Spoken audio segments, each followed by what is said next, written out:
Lahirnya Kerajaan Singasari. Lahirnya Kerajaan Singasari yang pada awalnya bernama Tumapel, lahir dari keinginan Ken Arok untuk memperistri Ken Dedes, yang dimana pada saat itu beliau adalah istri dari Tunggul Ametung. Keinginan Ken Arok tersebut membuatnya membunuh Tunggul Ametung dengan menggunakan keris Empu Gandring, sehingga ia dinobatkan menjadi Akuwu Tumapel, sekaligus memperistri Ken Dedes yang pada saat itu sedang mengandung 3 bulan.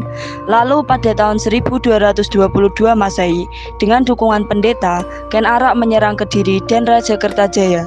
Setelah Kediri dapat ditaklukkan, seluruh wilayah Kediri disatukan dengan Tumapel, dan lahirlah Kerajaan Singasari. Raja Ken Arok. Ken Arok atau bisa disebut juga dengan Ken Angrok merupakan raja pertama sekaligus pendiri dari Kerajaan Singasari. Ken Arok lahir di timur Gunung Kawi pada tahun 1182 Masehi setelah bergelar raja dan Kerajaan Singasari. Ken Arok mendapatkan gelar Siringgah Raja Sasang Amurwabumi dan memerintah selama 5 tahun. Lalu wafat pada tahun 1227 Masehi karena telah dibunuh oleh Anusapati, putra dari Ken Dedes dan Tunggal Ametung. Setelah membunuh Ken Arok, Anusapati naik tahta pada tahun 1227 Masehi dan memerintah selama 21 tahun. Tetapi belum banyak berbuat untuk pembangunan kerajaan. Berita tentang orang yang membunuh Ken Arok sampai kepada Tohjoyo. Tohjoyo ingin membalas dendam dan berhasil membunuh Anusapati. Lalu Anusapati dicandikan di Candi Kidal dekat kota Malang sekarang, dan Anusapati meninggalkan seorang anak bernama Ronggowuni. Tohjoyo pun naik tahta, namun masa pemerintahnya hanya singkat. Ronggowuni yang merasa benar atas tahta menuntut pada Tohjoyo dan juga dibantu oleh Mahesa Cempaka. Untuk menghadapi tuntutan Ronggowuni, Tohjoyo mengirim pasukan membunuh ampal Ronggowuni. Ronggowuni pun berhasil naik tahta dan Tohjoyo meloloskan diri. Beliau meninggal di daerah Katang Wumbang karena luka-lukanya. Pada tahun 1248 Masehi, Ronggowuni naik tahta dan bergelar Sri Jaya Wisnuwardana.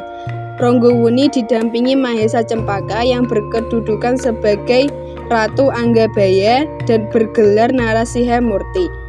Pada masa pemerintahan Ronggowuni, beliau membangun benteng pertahanan di Canggu Lor. Ronggowuni meninggal pada tahun 1268 Masehi dan dicandikan di 2 tempat, yaitu sebagai Siwa di Waleri dan sebagai Buddha Amogapasa di Jajaku atau dikenal dengan Candi Jogo. Raja Kertanegara. Setelah Ronggowuni meninggal, Kertanegara menggantikannya pada tahun 1268 Masehi dan bergelar Sri Maharaja Diraja Sri Kertanegara. Beliau merupakan raja yang paling terkenal di Singaraja. Setelah Kertanegara meninggal, Kerajaan Singasari pun berakhir. Masa kejayaan Kerajaan Singasari. Kerajaan Singasari mencapai masa kejayaannya pada masa pemerintahan Kertanegara. Kerajaan Singasari menguasai seluruh Jawa, Madura, Bali, Nusa Tenggara, Kalimantan, Sulawesi, Maluku, Melayu, dan Semenanjung. Kertanegara dikenal sebagai raja yang menginginkan penyatuan atas wilayah Nusantara di bawah Singasari. Selain memperluas wilayah, Kertanegara juga mengembangkan perdagangan dan pelayaran. Perkembangan politik.